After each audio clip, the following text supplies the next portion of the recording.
సర్వ సృష్టికర్త అయిన దేవుని పేరట మీ అందరికీ శుభాభివందనములు తెలియజేసుకుంటున్నాను. జీసస్ను క్రియేషన్ మినిస్ట్రీస్ ద్వారా ఈ రీతిగా ప్రతిరోజు ఆత్మీయ ఆహారమును మీకు అందించుటకు దేవుడిస్తున్నటువంటి కృపను బట్టి దేవునికి ఎనలేని కృతజ్ఞతలు. ప్రియ దేవుని బిడ్డలారా, ఎలా ఉన్నారు? అందరూ బాగున్నారా? ఇంకనూ మీరు ఆధ్యాత్మికంగా ఎదగాలని, దేవుని సన్నిధిలో నిత్యమైనటువంటి ఆనందాన్ని మీరు పొందుకోవాలని మేము ప్రతిదినం మీ కొరకు ప్రార్థిస్తున్నాము. వాక్య ధ్యానంలోనికి మనం వెళ్దాము. మార్కు సువార్త 5వ అధ్యాయము 1 నుండి 17 వచనములు. సేన అను దయ్యములు పట్టినటువంటి వాడు బట్టలు ధరించుకొని స్వస్థ చిత్తుడై కూర్చునిట చూచి భయపడరి. జరిగినది చూచిన వారు దయ్యములు పట్టిన వానికి కలిగిన స్థితియు పందుల సంగతియు ఊరి వారికి తెలియచేయగా తమ ప్రాంతములు విడిచిపోమ్మని వారాయనను బతిమాలు కొనసాగిరి. అపవిత్రాత్మ పట్టినటువంటి మనుషుడు సమాధులలో అతడు నివాసము చేసేటటువంటి వాడు. రాత్రింబగళ్ళు కేకలు వేసేవాడు. తను రాళ్లతో గాయపరుచుకునేటటువంటి వాడు. అతనిని ఎవరు బంధించలేకపోయారు, ఎవరు అతనిని సాధుపరచలేకపోయారు. అతని జీవితంలో సమాధానమే లేదు. అతడంటే అందరికీ భయమే. అటువైపు వెళ్ళడానికి కూడా ఎవరు సాహసించలేనటువంటి పరిస్థితి. అతనికి మనుషులంటేనే అసహ్యం. దయ్యాలతోనే సహవాసము చేసేటటువంటి వాడు. ఇట్లాంటి వ్యక్తి దూరం నుండి ప్రభువుని చూచాడు, ప్రభువును గుర్తుపట్టాడు. పరిగెత్తుకుని ప్రభు దగ్గరికి వచ్చి సాగిలపడ్డాడు. యేసు, సర్వోన్నతుడైన దేవుని కుమారుడా అంటూ సంబోధించాడు. నన్ను బాధ పెట్టవద్దంటూ బ్రతిమిలాడాడు. ఆశ్చర్యకరమైనటువంటి విషయం ఏమిటంటే, ఇతను చూచిన ప్రజలంతా పరుగులు తీస్తుంటే ఇతడేమో ప్రభు దగ్గరకు పరిగెత్తుకుంటూ వచ్చాడు. ఇతడేమో అందరినీ బాధ పెడుతూ ఉంటే ప్రభు వారిని చూచి నన్ను బాధ పెట్టవద్దని బ్రతిమాలుతున్నాడు. ఇది మనకు ఆశ్చర్యంగా అనిపిస్తుంది కదూ. యేసు సర్వోన్నతుడైన దేవుని కుమారుడా అంటూ సంబోధిస్తున్నాడు. యేసు ప్రభువారు ఇతనికి ఎట్లా తెలుసు అని ఆలోచిస్తున్నారా? అతనికి తెలియదు, కానీ అతనిలో ఉన్న సేన అనబడే అపవిత్రాత్మలకు తెలుసు. ఎందుకంటే లూసిఫర్తో పాటు క్రిందికి తోయబడక ముందు ఈ అపవిత్రాత్మను లేదా దయ్యాలన్నీ దేవదూతలుగా పరలోకంలో దేవునికి సేవ చేసిన వారే. దయ్యాలు సహితం యేసు సర్వోన్నతుని దేవుని కుమారుడు అని వణుకుచూ సాక్ష్యమిస్తుంటే మనిషి మాత్రం ఆ దైవానిపై బురద జల్లే ప్రయత్నం చేస్తున్నారు. అదన్నటికీ మన జీవితాలకు క్షేమకరము కానే కాదు. మనుషులు చేయవలసిన ప్రయత్నాలన్నీ చేసేసినప్పటికీ ఎవరు అతన్ని సాధుపరచలేకపోయారు.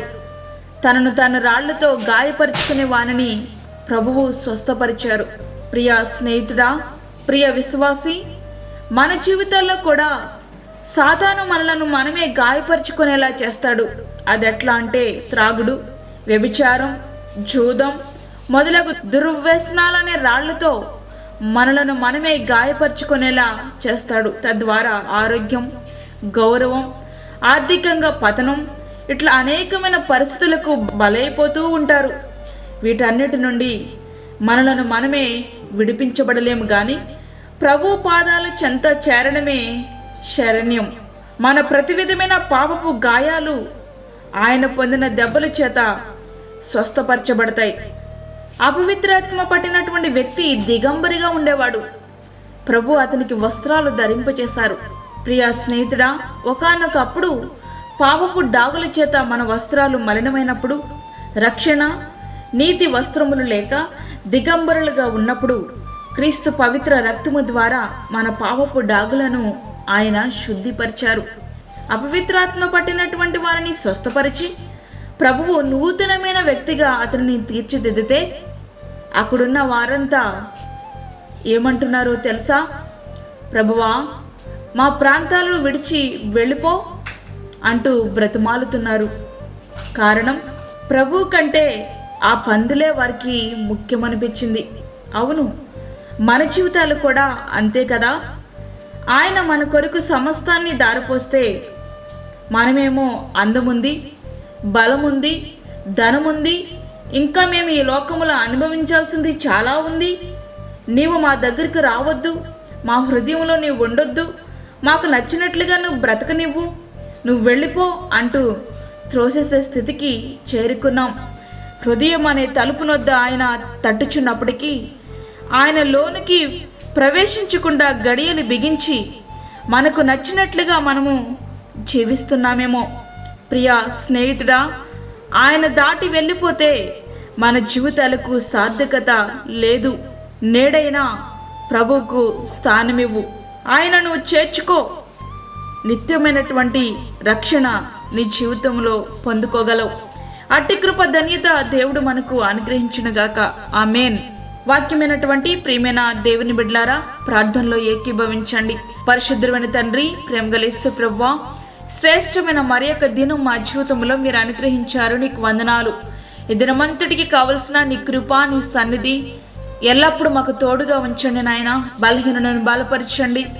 చంటి బిడ్డలను, గర్భిణీ స్త్రీలను, వృద్ధులను మీరు జ్ఞాపకం చేసుకునండి ప్రభా. వారికి కావలసిన నీ కృప సమృద్ధిగా వారికి మీరు అనుగ్రహించండి. అదేవిధంగా వాక్యమైన నీ బిడ్డలను మీరు దర్శించండి. నిత్యమైనటువంటి రక్షణ వారు పొందుకున్నట్లుగా సహాయం చేయండి. దూరదేశంలో ఉండి వాక్యమిటిన నీ బిడ్డలకు కావలసినటువంటి నీ కృపను వారికి అనుగ్రహించండి ప్రభువా. వారి అనారోగ్యములను మీరు ముట్టండి, స్వస్థపరచండి. నిత్యమైనటువంటి నీ రక్షణ అనుభవించలాగిన వారికి మీరు సహాయం చేయండి. అదేవిధంగా ప్రార్థనలు ఏకీభవిస్తున్న ప్రతి ఒక్క బిడ్డని మీరు దర్శించండి. వారి కుటుంబాల్లో ఏ అవసరతలు ఉన్నాయో, ఏ అక్కరలు ఉన్నాయో, ఎటువంటి క్లిష్టమైన పరిస్థితుల గుండా వాళ్ళు ప్రయాణిస్తూ ఉన్నారో వారి యొక్క ప్రతి ఒక్క పరిస్థితిని మీరు సాల్వ్ చేసి మీరు ఆదరించండి నాయన. నీకు స్తోత్రములు. మీరే మాకు తోడుగా ఉండి, మాకు కాదు యెహోవా, మాకు కాదు సమస్తమై మా ప్రభావాలు మీకు ఆరోపిస్తూ యేసు నామమున అడుగుచున్నాము తండ్రి.